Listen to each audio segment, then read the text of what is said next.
Hello. So നേരത്തെ വീഡിയോയിൽ ഏത് വരാണ് പറഞ്ഞതെന്ന് എനിക്ക് വലിയ പിടുത്തമില്ല, കാരണം കുറച്ച് ദിവസമായി നമ്മൾ വീഡിയോ ഇട്ടിട്ട്. സോ ഇന്നത്തെ വീഡിയോയിൽ നമ്മൾ മേജർലി ഡിസ്കസ് ചെയ്യുന്ന രണ്ട് ടോപ്പിക്സ് എന്ന് പറയുന്നത്, ഒന്ന് photo chemical reactions of olefins, പിന്നൊന്ന് photo chemistry of carbonyl compounds. Okay, so അതിനു മുമ്പ് ഒരു ബേസ് കിട്ടാൻ വേണ്ടി ഫോട്ടോ കെമിക്കൽ റിയാക്ഷൻസിൻ്റെ ക്ലാസിഫിക്കേഷൻസ് നോക്കാം. ഫോട്ടോ സെൻസിറ്റൈസ്ഡും നോൺ സെൻസിറ്റൈസ്ഡും. ഫോട്ടോ സെൻസിറ്റൈസ്ഡ് എന്ന് വെച്ചാൽ എന്താണ്? ഒരു ഡോണർ മോളിക്യൂൾ, അതായത് ഫോട്ടോ കെമിക്കൽ റിയാക്ഷൻസ് നടക്കുന്നവിടെ ഒരു മോളിക്യൂള് കുറച്ച് എനർജി, ലൈറ്റ് എനർജി അബ്സോർബ് ചെയ്യും. അത് കഴിഞ്ഞ് ആ ലൈറ്റ് എനർജി വേറൊരു മോളിക്യൂളിലേക്ക് ട്രാൻസ്ഫർ ചെയ്യും. അതിനുശേഷം ആ ഒരു എനർജി കിട്ടിയ മോളിക്യൂള് എക്സൈറ്റഡ് സ്റ്റേറ്റിലേക്ക് പോയി എന്താണ്, എമിഷൻ അല്ലെങ്കിൽ ഫോട്ടോ കെമിക്കൽ റിയാക്ഷൻസ് നടത്തും. അതാണ് ഫോട്ടോ സെൻസിറ്റൈസ്ഡ് റിയാക്ഷൻസ് എന്ന് പറയുന്നത്. നോൺ സെൻസിറ്റൈസ്ഡ് റിയാക്ഷൻ എന്ന് പറയുന്നത് വേറെ ഒന്നുമില്ല, മോളിക്യൂൾ ഡയറക്റ്റ്ലി ലൈറ്റ് അബ്സോർബ് ചെയ്ത് നെക്സ്റ്റ് പ്രോസസ്സ് എന്താണ് അങ്ങനെ നടന്ന് നമുക്ക് നമ്മുടെ ഡിസൈർഡ് പ്രോഡക്റ്റ് കിട്ടും. അതാണ് നോൺ സെൻസിറ്റൈസ്ഡ് റിയാക്ഷൻ. സോ എനിക്ക് തോന്നുന്നു ഞാൻ മുന്നത്തെ വീഡിയോയിൽ പറഞ്ഞിട്ടുണ്ട്. നമ്മൾ എന്തായാലും ഇന്ന് മേജർലി ഡിസ്കസ് ചെയ്യാൻ പോകുന്നത് ഒലിഫീൻസിൻ്റെ ഈ റിയാക്ഷൻസ് ആണ്. സോ ഒലിഫീൻസിൻ്റെ റിയാക്ഷൻസ് പറയുന്നതിന് മുന്നേ എനിക്ക് ഫോട്ടോലിസിസ് എന്താണ്, ചെറിയൊരു ടോപ്പിക്കാണ് ഫോട്ടോലിസിസ്. ആക്ച്വലി എനിക്കൊന്നും സിലബസിൽ വരുന്നില്ല, എന്നാലും മനസ്സിലാക്കിയിരിക്കുക ഫോട്ടോലിസിസ് എന്താണെന്ന് നോക്കണം. ഫോട്ടോലിസിസ് എന്ന് പറയുന്നത് it is the breaking of covalent bond by light energy. ആ ഒരു പ്രോസസ്സിനെയാണ് നമ്മൾ ഫോട്ടോലിസിസ് എന്ന് പറയുന്നത്. പിന്നെ വരുന്നൊരു ടേമാണ് ഫ്ലാഷ് ഫോട്ടോലിസിസ്. ഫ്ലാഷ് ഫോട്ടോലിസിസ് എന്ന് പറയുന്നത് എന്താണ്, ലൈറ്റ്, ഹൈ ഇൻറ്റൻസിറ്റി ഉള്ള ലൈറ്റ് ഒരു മോളിക്യൂളിലേക്ക് ഇറാഡിയേറ്റ് ചെയ്യും. അതായത് ഒരു മോളിക്യൂളിലേക്ക് പോകുന്ന സമയത്ത് അവിടെ ഒരു കെമിക്കൽ റിയാക്ഷൻ നടക്കും അല്ലേ, വളരെ ചെറിയ ഒരു ടൈം ഇൻറ്റർവലിൽ. ഫ്ലാഷ് എന്ന് പറയുമ്പോൾ തന്നെ എന്താണ്, പെട്ടെന്ന് ആ ഒരു സംഭവമാണ് ഇവിടെ മീൻ ചെയ്യുന്നത്. So it is A process in which flash of light of very high intensity lasting for a number of microseconds means അത്രയും സ്പീഡിൽ അതാണ് പറയുന്നത്. ഓക്കെ, ഒരു റിയാക്ഷൻ മിക്സ്ചറിലേക്ക് ഇറാഡിയേറ്റ് എന്ന് പറയുന്ന ലൈക്ക് ഇൻഡ്യൂസ് ചെയ്യുന്നു, അതാണ് സംഭവം. ഓക്കെ, നമ്മുടെ മേജർ ടോപ്പിക്കിലേക്ക് വരാം. Chemical reactions of olefins. Chemical reactions of olefins actually രണ്ടെണ്ണമാണ് വരുന്നത്. ഒന്ന് ഫോട്ടോ ഡൈമറൈസേഷൻ, പിന്നൊന്ന് ഫോട്ടോ സെൻസിറ്റൈസേഷൻ. സോ ആദ്യം ഫോട്ടോ ഡൈമറൈസേഷൻ നോക്കാം. ഫോട്ടോ ഡൈമറൈസേഷൻ എന്ന് പറയുന്നത് അവിടെ നടക്കുന്നത്, ഞാൻ പറഞ്ഞു ഇത് ഒലിഫീൻസിൻ്റെ റിയാക്ഷൻസ് ആണ്. സോ എക്സൈറ്റഡ് ആയിട്ട് നിൽക്കുന്ന ഒരു മോളിക്യൂള് ഗ്രൗണ്ട് സ്റ്റേറ്റിലുള്ള ഒരു ഒലിഫീൻ മോളിക്യൂളായിട്ട് റിയാക്ട് ചെയ്ത് ഡൈമർ ഫോം ചെയ്യും. ഓക്കെ, പേര് തന്നെയുണ്ട് ഫോട്ടോ ഡൈമറൈസേഷൻ. സോ ഈ പ്രോസസ്സ് ഇത്രയേ ഉള്ളൂ, സിമ്പിളാണ്. എക്സൈറ്റഡ് ആയിട്ട് നിൽക്കുന്ന ട്രിപ്ലെറ്റ് മോളിക്യൂൾ, അതായത് എക്സൈറ്റഡ് സ്റ്റേറ്റ് നിൽക്കുന്ന ഒരു ട്രിപ്ലെറ്റ് മോളിക്യൂള് ഗ്രൗണ്ട് സ്റ്റേറ്റിലുള്ള ഒലിഫീൻ മോളിക്യൂളായിട്ട് റിയാക്ട് ചെയ്ത് ഡൈമർ ഫോം ചെയ്യിക്കും. സോ ഇവിടെ നമുക്ക് എക്സാമ്പിൾ പറയുന്നത് അസറ്റോൺ സെൻസിറ്റൈസേഷൻ ഓഫ് നോറോബെൻസീൻ ആണ്. സോ നോറോബെൻസീന് അസറ്റോണിൻ്റെ പ്രസൻസിൽ ലൈറ്റ് കാണിക്കുന്നുണ്ട്, നമുക്കൊരു ഡൈമർ കിട്ടും. ഇത് വരയ്ക്കാനൊക്കെ ജസ്റ്റ് ഒന്ന് നോക്കി വെച്ചേക്കാം, കാരണം ഫോട്ടോ ഡൈമറൈസേഷനൊക്കെ ഒരു 2 മാർക്കിന് ചോദിച്ചാൽ സ്റ്റേറ്റ്മെൻറ്റിന് 1 മാർക്കും എക്സാമ്പിളിനായിരിക്കും വേറൊരു മാർക്ക് കിട്ടുന്നത് കേട്ടോ. 2 മാർക്കിന് ചോദിക്കുമ്പം ഈ റിയാക്ഷൻ എക്സാമ്പിൾ എഴുതിയാലും മതി, വരച്ചില്ലെങ്കിലും കുഴപ്പമില്ല. പക്ഷെ കൂടുതൽ മാർക്കിന് ചോദിക്കുകയാണെങ്കിൽ വരയ്ക്കുന്നതാണ് കുറച്ചും കൂടെ better. So photo dimerization clear അല്ലേ? എന്താണ് റിയാക്ഷൻസ്, എന്താണ് അവിടെ എക്സൈറ്റഡ് ട്രിപ്ലെറ്റ് സ്റ്റേറ്റ് നിൽക്കുന്ന മോളിക്യൂള് ഗ്രൗണ്ട് സ്റ്റേറ്റ് നിൽക്കുന്ന ഒലിഫീൻ മോളിക്യൂളായിട്ട് റിയാക്ട് ചെയ്ത് ഒരു ഡൈമർ ഫോം ചെയ്യും. സെക്കൻഡ് റിയാക്ഷനാണ് photo sensitization. So photo chemical reactions of ഒലിഫീൻസിൽ ഫസ്റ്റ് വണ്ണാണ് photo dimerization, second one is photo sensitization. So photo sensitization എന്ന് പറയുന്നത് ട്രിപ്ലെറ്റ് സ്റ്റേറ്റിൽ തന്നെ നടക്കുന്ന ഒരു റിയാക്ഷനാണ്. അവിടെ ഗ്രൗണ്ട് സ്റ്റേറ്റ് ഒന്നും വരുന്നില്ല. ആക്ച്വലി ട്രിപ്ലെറ്റ് സ്റ്റേറ്റ് നിൽക്കുന്ന ഒരു സെൻസിറ്റൈസർ മറ്റൊരു ട്രിപ്ലെറ്റ് സ്റ്റേറ്റ് നിൽക്കുന്ന മോളിക്യൂളിലേക്ക് എനർജി ട്രാൻസ്ഫർ ചെയ്യുന്നു. Okay, so reaction involving the energy transfer of triplet state of energy transfer from triplet state of sensitizer to triplet state of 1,3. ഇവിടെ നമ്മൾ പറയുന്ന 1,3 ബ്യൂട്ടാഡൈനാണ് എക്സാമ്പിൾ. ഓക്കെ, സോ ഇങ്ങനെ ഒരു എനർജി ട്രാൻസ്ഫർ നടക്കണമെങ്കിൽ നിങ്ങൾക്കറിയാം എപ്പോഴും എനർജി ഹൈ ടു ലോ ആയിരിക്കും flow ചെയ്യുന്നത്. അപ്പം ഇവിടെ സെൻസിറ്റൈസറിൻ്റെ എനർജി ആയിരിക്കണം നമ്മൾ എടുക്കുന്ന മോളിക്യൂളിൻ്റെ എനർജീനെ കാട്ടി കൂടുതൽ, അതാണ് ഇവിടെ പറയുന്നത്. ഓക്കെ, അങ്ങനെ ഉണ്ടെങ്കിൽ മാത്രമേ ഈ ട്രിപ്ലെറ്റ് സ്റ്റേറ്റിൽ എനർജി ട്രാൻസ്ഫർ ഇഫക്റ്റീവ്ലി നടക്കും. ട്രിപ്ലെറ്റ് ഇല്ല, പൊതുവെ എനർജി ട്രാൻസ്ഫർ നടക്കുന്നത് ഹൈ ടു ലോയിലേക്കായിരിക്കും പോകുന്നത്. ഓക്കെ, അതിന് നമ്മൾ വരയ്ക്കുന്നതാണ് ഇങ്ങനെ. ബ്യൂട്ടാഡൈനാണ് കാണിച്ചിരിക്കുന്നത്, ഇത് സിസ്സും ട്രാൻസും ആണ് കേട്ടോ. ട്രാൻസും സിസ്സും 2 ബ്യൂട്ടാഡൈനാണ്. ഫോട്ടോ സെൻസിറ്റൈസേഷൻ നടക്കുമ്പോൾ നമുക്കൊരു ടൈമർ കിട്ടും. Now next topic photo chemistry of carbonyl compounds. Important ആണ്. പല ക്വസ്റ്റ്യൻ പേപ്പറിലും നിങ്ങൾ നോക്കുകയാണെങ്കിൽ കാണാൻ പറ്റും ഈ ക്വസ്റ്റ്യൻ. ആക്ച്വലി ഇവിടെ Nourish type 1 and Nourish type 2 ഉണ്ട്. നറിഷ് ടൈപ്പ് 1 പറയുന്നത് CCO ബോണ്ടിൽ വരുന്ന ബ്രേക്കിംഗ് ആണ്. CCO ബോണ്ട് അല്ലാതെ കാർബണൈൽ ബോണ്ട് അല്ല ആക്ച്വലി ഇവിടെ ബ്രേക്ക് ചെയ്യുന്നത്. കാർബണും കാർബണൈൽ ബോണ്ടും തമ്മിലുള്ള കാർബണൈൽ ഗ്രൂപ്പും തമ്മിലുള്ള ബോണ്ട്, ഇതാണ് നറിഷ് ടൈപ്പ് 1 പറയുന്നത്. ഈ ബോണ്ട് ബ്രേക്ക് ആകുമ്പം അവിടെ എലിമിനേഷൻ വരുന്നത് കാർബൺ മോണോക്സൈഡിൻ്റെ ആണ്. ഇവിടെ സിമെട്രിക് കീറ്റോൺസിൻ്റെ ഫോട്ടോലിസിസും പഠിക്കാറുണ്ട് നറിഷ് ടൈപ്പ് 1. അൺസിമെട്രിക് കീറ്റോൺസിൻ്റെതും ഉണ്ട്. എളുപ്പമാണ് മനസ്സിലാക്കാൻ, ഭയങ്കര സിമ്പിളാണ്. മനസ്സിലാക്കിയാൽ സൂപ്പറായിട്ട് എഴുതാൻ പറ്റും. കാണാൻ പടം പഠിച്ചാൽ എഴുതാൻ പറ്റൂല കേട്ടോ. First one room temperature. Room ടെമ്പറേച്ചറിൽ നമ്മൾ എടുക്കുന്ന സിമെട്രിക് കീറ്റോൺ ആണ്. നമ്മളിവിടെ എടുക്കുന്നത് ആരാണ്? സിമെട്രിക് കീറ്റോൺ ആണ് അല്ലേ? CH3, 2 methyl group, C double ബോണ്ടും. ഞാൻ പറഞ്ഞു ഇവിടെ ബ്രേക്ക്, ഈ ഒരു ബോണ്ടിന് ഒന്നും നമ്മൾ ചെയ്യരുത്. ഈ ബോണ്ട് ആസിഡ് റിമൈൻ ചെയ്യണം. കാരണം നറിഷ് ടൈപ്പ് 1 എന്ന് പറയുന്നത് CCO ബോണ്ടിൻ്റെ ബ്രേക്കേജാണ്. സോ ലൈറ്റിൻ്റെ പ്രസൻസിൽ നമുക്കൊരു ഫ്രീ റാഡിക്കൽ കിട്ടും. അതായത് ഇതിൻ്റെ എക്സൈറ്റഡ് ഫോമിന് എഴുതുക. അതിനുശേഷം ഒരു ഫ്രീ റാഡിക്കലായ CH3, C double bond O and CH3 methyl റാഡിക്കലും സെറ്റൈൽ റാഡിക്കലും കിട്ടും. ഈ 2 റാഡിക്കൽസ്.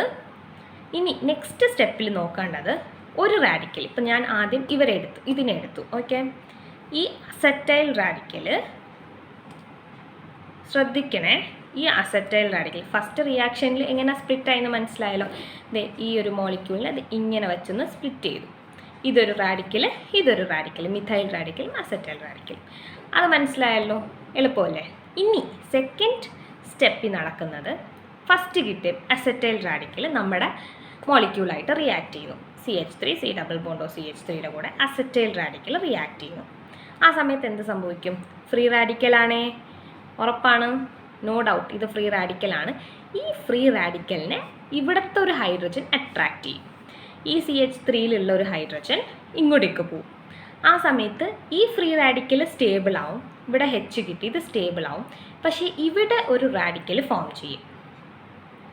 ഓക്കെ, അതാണ് ഇത്. അപ്പോൾ അടുത്ത സ്റ്റെപ്പിൽ ഇപ്പം ഞാൻ പറഞ്ഞു ഫസ്റ്റ് സ്റ്റെപ്പിൽ കിട്ടിയ ഒരു ഫ്രീ റാഡിക്കൽ മോളിക്യൂളായിട്ട് റിയാക്ട് ചെയ്യുന്നതായിരുന്നു സെക്കൻഡ് സ്റ്റെപ്പ്. അപ്പോൾ തേർഡ് സ്റ്റെപ്പ് എങ്ങനെയായിരിക്കും? മോളിക്യൂളിൻ്റെ കൂടെ ഇവിടെ കിട്ടിയ രണ്ടാമത്തെ ഫ്രീ റാഡിക്കൽ, അതായത് മിഥൈൽ റാഡിക്കൽ റിയാക്ട് ചെയ്യും. ആ സമയത്ത് എന്ത് സംഭവിക്കും? മിഥൈൽ റാഡിക്കലിൽ ഒരു പ്രോട്ടോൺ കിട്ടും, അതായത് CH4 ആവും. നേരത്തെ ഫോം ചെയ്ത് സെക്കൻഡ് സ്റ്റെപ്പിൽ കിട്ടിയ പോലത്തെ ഒരു സിമിലർ റാഡിക്കൽ തേർഡ് സ്റ്റെപ്പിൽ കിട്ടും. ഇനി ഇവർ രണ്ടുപേരും തമ്മിൽ റിയാക്ട് ചെയ്യും. ഇനി ഇവർ രണ്ടുപേരും തമ്മിൽ ആക്ച്വലി റിയാക്ട് ചെയ്യുന്നുണ്ട്. അതാണ് നമ്മുടെ ഫിഫ്ത്ത് സ്റ്റെപ്പിൽ പറയുന്നത്. ഇവർ രണ്ടുപേരും തമ്മിൽ റിയാക്ട് ചെയ്യുമ്പം ഈ 2 പേരും കൂടെ, ഈ 2 റാഡിക്കലും കൂടെ ഇവിടെ ഒരു ബോണ്ട് ഫോം ചെയ്ത് നമുക്ക് ഹെക്സെയിൻ 2,5 ഡൈ ഓൺ എന്ന് പറയുന്ന ഒരു കോമ്പൗണ്ട് കിട്ടുന്നുണ്ട്. അത് പക്ഷേ നമ്മൾ ഫിഫ്ത്ത് സ്റ്റെപ്പാണ് കേട്ടോ. ഈ സ്റ്റെപ്പ് നമ്മൾ പറഞ്ഞില്ല. ഈ സ്റ്റെപ്പ് സിമ്പിളാണ്. ഫസ്റ്റ് സ്റ്റെപ്പിൽ കിട്ടിയ നമ്മുടെ ഫ്രീ റാഡിക്കൽ എന്താണ്? Acetyl radical. ഈ acetyl radical 2 acetyl radicals combine ചെയ്യുന്നതാണ് നമ്മുടെ ഫോർത്ത് സ്റ്റെപ്പ്. ഓക്കെ, സോ ഇതൊരു കണക്റ്റഡ് ആണ്. കണക്ട് ചെയ്ത് പഠിച്ചാൽ സൂപ്പറായിട്ട് മനസ്സിലാവും. ആദ്യം നമ്മുടെ കോമ്പൗണ്ട് എടുക്കുക, നമ്മുടെ 2 free radicals acetyl and methyl radicals form ചെയ്യും. അതിനുശേഷം ഫസ്റ്റ് അസറ്റൈൽ റാഡിക്കൽ നമ്മുടെ മോളിക്യൂളായിട്ട് റിയാക്ട് ചെയ്യുമ്പോൾ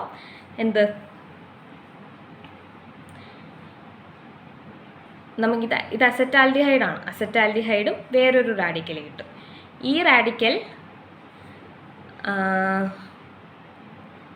അവിടെ നിൽക്കട്ടെ. തേർഡ് സ്റ്റെപ്പിൽ എന്ന് പറയുമ്പോൾ നമ്മുടെ മോളിക്യൂളിലൂടെ മിഥൈൽ റാഡിക്കൽ. അപ്പം സെക്കൻഡ് സ്റ്റെപ്പിന് സിമിലർ ആയിട്ടുള്ള 2 റാഡിക്കൽസ് കിട്ടും. ഇനി നെക്സ്റ്റ് സ്റ്റെപ്പിൽ ഞാനിവിടെ ഫിഫ്ത്ത് സ്റ്റെപ്പായിട്ട് എഴുതിയേ ഉള്ളൂ. നിങ്ങൾക്ക് വേണമെങ്കിൽ അങ്ങനെ എഴുതാം. ഈ 2 റാഡിക്കൽസ് റിയാക്ട് ചെയ്ത് നമുക്കൊരു ഡൈ ഓൺ കിട്ടും. അത് ഞാനിവിടെ ഫിഫ്ത്ത് സ്റ്റെപ്പായിട്ട് എഴുതിയേ ഉള്ളൂ. ഇതാണ് നമ്മുടെ ഡൈ ഓൺ. ഓക്കെ, ഈ ഫോർത്ത് സ്റ്റെപ്പ് എന്ന് പറയുന്നത് ഫസ്റ്റ് സ്റ്റെപ്പിൽ കിട്ടിയ നമ്മുടെ ആദ്യത്തെ acetyl radicals 2 acetyl radicals combine ചെയ്യുമ്പോൾ നമുക്ക്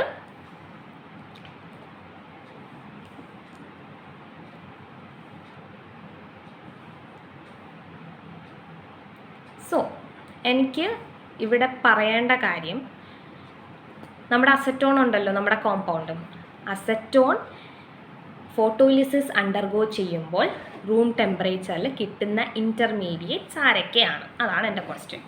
ഇവിടുത്തെ ഇൻ്റർമീഡിയറ്റ് സെക്കൻഡ് സ്റ്റെപ്പിൽ നമുക്കൊരു ഇൻ്റർമീഡിയറ്റ് കിട്ടി, ദാറ്റ് ഈസ് അസറ്റാൽഡിഹൈഡ്.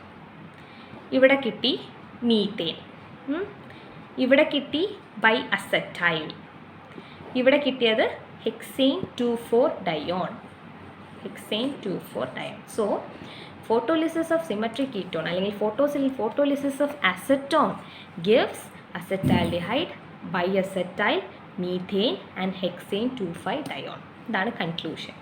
എളുപ്പമാണ്, ഇൻ്റർ കണക്റ്റഡ് ആയതുകൊണ്ട് ചിലപ്പോൾ ഒരു ഡൗട്ട് വരും. ഞാൻ കുറച്ച് സൂം ഔട്ട് ചെയ്ത് കാണിക്കാം, വേണേൽ എഴുതിയെടുക്കണം, പോസ് ചെയ്തിട്ടൊന്ന് എഴുതിയെടുക്കാം.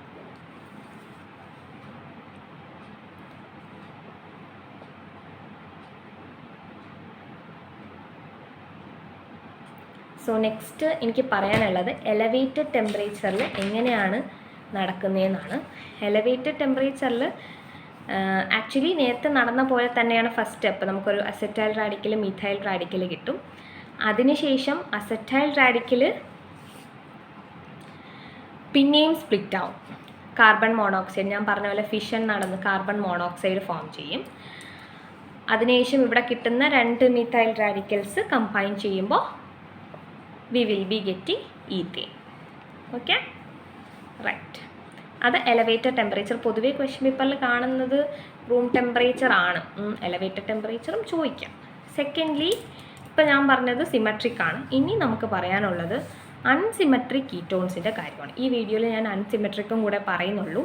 നറിഷ് ടൈപ്പ് 2 നമുക്ക് നെക്സ്റ്റ് വീഡിയോയിൽ നോക്കാം. ഇപ്പോൾ തന്നെ 12 മിനിറ്റ് ആയി കേട്ടോ. എനിഹൗ, സോ അൺസിമെട്രിക് കീറ്റോണിൽ ഞാനിവിടെ എടുക്കുന്ന ഇഥൈൽ മിഥൈൽ കീറ്റോൺ ആണ്. എന്തായിരിക്കും? ഇഥൈൽ റാഡിക്കലും മിഥൈൽ റാഡിക്കലും ആയിരിക്കും ഫോം ചെയ്യുന്നത്. സോ ഇവിടെ എനിക്ക് ഇമ്പോർട്ടൻ്റ് ആയിട്ട് പറയാനുള്ളത് ഫേവറബിൾ ആയിട്ടുള്ള reaction ethyl methyl radical formation.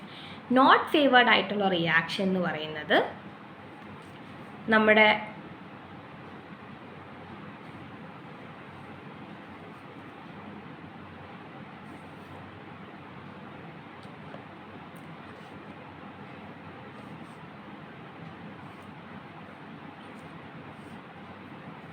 ഞാൻ ഇത് പറഞ്ഞാൽ ചിലപ്പോൾ നിങ്ങൾക്ക് മനസ്സിലാവില്ല. ഈ മോളിക്യൂൾ നോക്കിക്കോ, ഇതാണ് നമ്മുടെ ethyl methyl ketone. Okay, ethyl radical കിട്ടണമെങ്കിൽ എവിടെ വച്ചായിരിക്കണം സ്പ്ലിറ്റിംഗ് നടക്കേണ്ടത്? ഇഥൈൽ റാഡിക്കൽ കിട്ടണമെങ്കിൽ ഇവിടെ വച്ചായിരിക്കും. ഇതിലൊരു ചെറിയ ഡൗട്ട് ഉണ്ടല്ലോ, മിഥൈൽ റാഡിക്കൽ ആണല്ലോ ഇത്. എനിഹാവ് നോക്കിക്കോ, ഇവിടെ നോക്കിക്കോ, ഈ കോമ്പൗണ്ട് നോക്കിക്കോ. ഈ കോമ്പൗണ്ട് നോക്കിയിട്ട് ഫേവറബിൾ ആയിട്ടുള്ള റിയാക്ഷൻ എന്ന് പറയുന്നത് പക്കാ മിഡിൽ വെച്ച് സ്പ്ലിറ്റ് ചെയ്യുന്നത്. 1 2 3 4 കാർബൺ ആറ്റംസ് ഉണ്ടേ, 4 കാർബൺ എന്ന് പറയുമ്പോൾ 2 2ആയിട്ട് സ്പ്ലിറ്റ് ചെയ്യുന്നതാണ് ഫേവറബിൾ റിയാക്ഷൻ. അതല്ലാണ്ട് ഓരോന്നായിട്ട് സ്പ്ലിറ്റ് ചെയ്യുന്നത് ഫേവറബിൾ റിയാക്ഷൻസ് അല്ല. അപ്പോൾ ഞാനിത് ജസ്റ്റ് നോക്കിയിട്ട് പറയാവേ.